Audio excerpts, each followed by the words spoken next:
오늘 세 번째 헤드라인도 기대해 주십시오. 오늘 세 번째 헤드라인은 K-바이오 이야기입니다.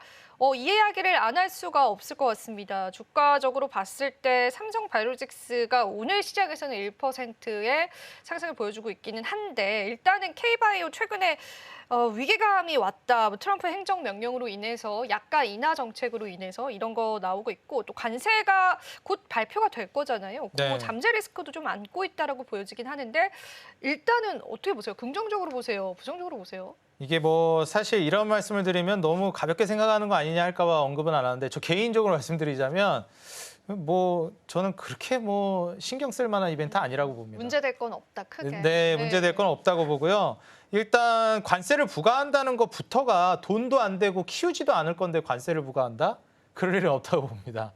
그래서 실제로 앞으로 굉장히 확장성이 뛰어나고 성장할 만한 산업으로서 오히려 트럼프가 관세를 부과하겠다고 이야기하는 업종을 저는 주목하라고 말씀드려요. 그걸로 인해서 주가가 떨어지겠지만 그게 오히려 앞으로 살아남을 업종입니다. 그거 관세도 부과 안 한다는 거는 주류에서 벗어나 있다는 거예요. 관세 세팅할 필요도 없다는 겁니다. 애초에 그거는 쳐다도 보지도 않고 뭐 시장에서 주목할 필요도 없다는 뜻이죠. 뭐 이거는 너무 극단적으로 얘기하는 걸 수도 있겠지만 실제로 그래요. 중요한 거부터 세팅을 하는 게 기본적이거든요. 그러니까 트럼프가 맨 처음에 이제 관세 세팅했던 부분들이 반도체, 제약바이오, 그 의약품 쪽이죠. 그다음에 자동차, 그다음에 원자재 이런 쪽이었어요. 가장 중요한 품목들이거든요. 그렇기 때문에 제약바이오 지금 뭐 관세 우려로 인해서 뭐 조정이 나온다 이런 거 저는 오히려 매수 기회로 삼아 보시는 걸 권장드리고요. 그렇다고 모든 제약바이오를 그렇게 좋게 보는 게 아니라 지금 미국 진출을 통해서 확장성을 띠는 그 제약바이오 기업들이 있어요. 이런 쪽은 저는 굉장히 큰 기회라고 봅니다. 그래서 이번 포인트를 통해서는 아무리 관세를 부과한다 하더라도 미국 시장은 미국 시장입니다. 미국 진출에 성공했고 그걸 기반으로 해서 지금 영업이익이나 매출 캐파가 크게 올라가고 있는 기업들은 여전히 좋게 보시고 주가 조정이 나오면 찬스로 삼아 보시는 게 좋을 것 같아요. 우리가 이제 금리 인하 사이클이라는 걸 잊지 마시라고 제가 항상 말씀드리는데 그렇다면 장기적으로 이번에 이제 주인공이 될 수 있을 만한 로봇과 그리고 항상 인하 사이클마다 주인공 역할을 맡았던 제약바이오는 이번 금리 인하 사이클에서 주인공이 될 만한 업종들이라고 봅니다. 이번에 관세를 세팅하겠다 얘기는 했지만 1기 정부 때도 이제 이 얘기를 했었지만 통과되지 않았거든요. 이제 말을 한다고 해서 그렇게 쉽게 통과되는 부분이 아니어가지고 강제적으로 약가를 인하하겠다. 이거는 뭐 바이든 정권에 했던 거고 민주당 쪽에서 했던 거라 공화당이 이제 트럼프가 자유를 이제 중시하는 당이잖아요. 어쨌든. 네. 그렇기 때문에 시장 논리를 중요시하는 대통령이 그거를 강제적으로 할 것 같지는 않고 제가 봤을 때 바이오시밀러를 육성해가지고 그로 인한 경쟁을 부추기겠다는 정책의 골자니까 오히려 이제 바이오시밀러 쪽에 셀트리온은 강세를 볼 수도 있겠다라는 평가도 많이 나오고 있거든요. 작년 중순 정도의 제약바이오들이 굉장히 강력한 랠리를 보여줬는데 셀트리온은 비교적 재미를 못 봤거든요. 그래서 이번에는 좀 재미를 볼 수 있지 않을까 조심스럽게 좀 기대를 해보고 있는 바입니다. 사실은 셀트리온이 최근에 주가가 굉장히 좀 지지부진했죠. 뭐 실적에 관해서 연관 지어볼 수도 있겠지만은 그 부분들이 좀 아쉬운 부분들이 있었고 일단은 지금 제약바이오주 쪽에 들어오는 그런 이제 리스크들이 크게 걱정할 만한 수준은 아니다라고는 말씀해 주셨어요. 그런데 사실은 저는 좀 이런 부분을 좀 짚어보고 싶은 게 뭐 이렇게 처방약 인하를 하겠다라는 정책인 거잖아요. 네네. 그러면은 이제 처방약이 미국에 워낙 비싸니까 처방약 자체가 낮아지게 되면은 복제약을 사용하지 않아도 된다. 이런 또 해석이 좀 나오면서 떨어지더라고요. 맞아요.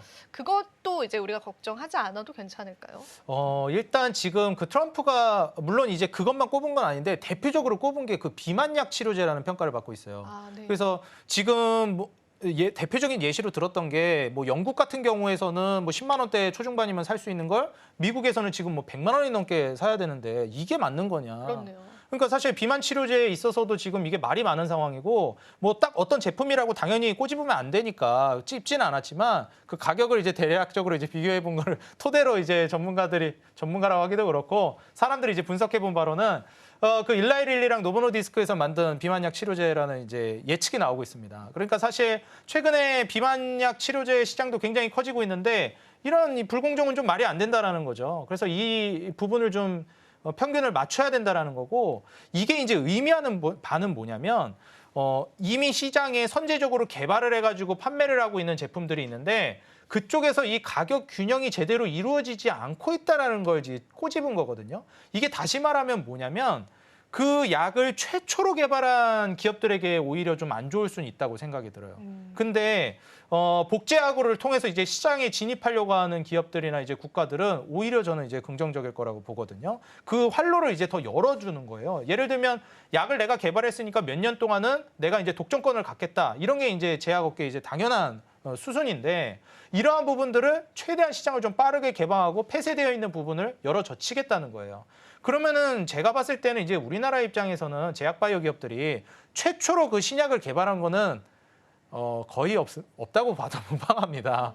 그래서 저는 오히려 이제 좀 수혜를 받을 만한 기업들이 대부분이 되지 않을까 이렇게 좀 예상을 하고 있는 바라 이러한 포인트들에서는 이점으로 좀 작용할 수도 있지 않을까 생각을 하고 혹시라도 이제 플랫폼 사업 기반으로 해서 알테오젠이 그 피하 주사 제형으로 변경하는 거에 대해서 지금 아무래도 좀 먼저 앞서 나가는 포인트들이 있기 때문에 좀 타격이 더 클 수 있지 않을까에 대한 우려도 나오고 있기는 해요. 근데 이 부분 역시도 저는 시장의 이제 환경을 침해하거나 뭐 특정 기업들의 이제 수익성을 대폭으로 이제 낮추는 그런 과정으로 갈 거라고 보지는 않습니다. 그래서 오히려 지금 과정에서 그런 기업들의 이제 주가 낙보, 이익이 크게 나오고 있는 기업들임에도 불구하고 주가가 이제 조정이 많이 나온다라고 하면 절호의 찬스라고 보고요. 얼마 전에 제가 원전도 한번 언급을 드린 적이 있어요. 이거 취소되는 거 아니냐. 체코 원전도 난리 났었잖아요. 네. 지금 신고가 쓰고 있습니다. 그러니까 사실 이런 개별적인 이벤트에 너무 매몰되지 마시고 이 흐름 자체가 원전은 지금 세계적으로 수요가 폭발적으로 늘고 있잖아요. 그거 하나 취소된다, 동결된다. 물론 타격이 있지만 대세엔 지장 없다는 거예요. 그래서 제약바이오도 금리 인하 사이클을 잊지 않으신다면은 저는 대세에는 지장은 없다고 보는 입장입니다. 전반적으로 긍정적인 제약주들의 뷰를 확인해 볼 수 있었는데 그러면 이제 종목적으로 좀 접근을 해볼게요. 앞서서도 이제 셀트리온 언급을 해주셨는데 오히려 실적은 굉장히 잘 나온 게 확인이 됩니다. 그 영업이익률 자체가 1년 전보다 860% 급증을 했는데 주가가 왜 이렇게 못 갈까라는 생각이 좀 들기도 해요. 어떤 원인이라고 생각을 하세요? 뭐 역시 이제 그 관세 발표가 아직은 그래도 되지는 않았으니까 거기에 대한 불안감이 있다고 봅니다. 처음에 이제 4월 초에 트럼프가 이제 국가별 관세를 부과한다고 이제 딱 했을 때 그 전부터도 불안했고 그 국가별 관세를 발표하는 그 4월 초에도 시장이 크게 무너졌었잖아요. 그리고 각종 이제 업종들도 관세 발표 직전부터 해서 관세 발표할 때까지 많이 흔들렸습니다. 떨어지기도 했고요. 당연히 제약바이오도 1차적으로 그런 구간을 거칠 거라고 지금 시장은 예상하고 있고 그러다 보니까 투자 시장에 있어서 악재보다 그러니까 뭐 제일 큰 악재라고 볼 수 있는 게 불확실성이거든요. 그러니까 차라리 보이는 악재면 그게 또 악재가 아니에요. 근데 예측이 안 되니까 지금 그거를 시장에서는 크게 받아들이고 있다라고 보고 있고요. 저는 근데 좀 예측이 됩니다, 얼추. 그래가지고 제약바이오 같은 경우에는 긴 호흡으로 보신다라고 하면은 물론 이익과 매출 캐파가 크게 증가하고 있고 크게 훼손되지 않는 선에서 진행이 된다라고 하면 저는 관세로 인해서 주가가 무너지는 거에 대해서는 우려를 크게 안 해도 될 것 같다 생각해서 시장은 근데 그렇게 판단 안 할 거예요. 불안해할 겁니다. 그렇기 때문에 그로 인해서 주가 하락이 나오게 되면 저는 좋은 기업들 이번에 잘 저가 매수 해보시면 어떨까 말씀을 드리고 싶고요. 개별 주식으로 본다라고 하면 셀트리온 같은 경우에도 이번에 그 퍼뜨렸던 기업들을 합병하는 단계를 거치고 있잖아요. 셀트리온 제약 헬스케어를 이제 다시 셀트리온으로 합병하는 단계로 가기 때문에 저는 셀트리온 같은 경우에는 앞으로 성장성이 굉장히 뛰어날 거로 보고 있습니다. 지금 오히려 막 분할하고 막 쪼개기하고 이런 거 비난받고 있는 요즘 트렌드인데 셀트리온은 다시 또 병합하고 있으니까 투자자들도 많이 좀 신뢰를 주지 않을까 생각하고 바이오시밀러 수혜를 기대해 본다면 셀트리온의 이제 시세도 기대해 볼 수 있는 시점이 왔다라고 개인적으로 생각합니다.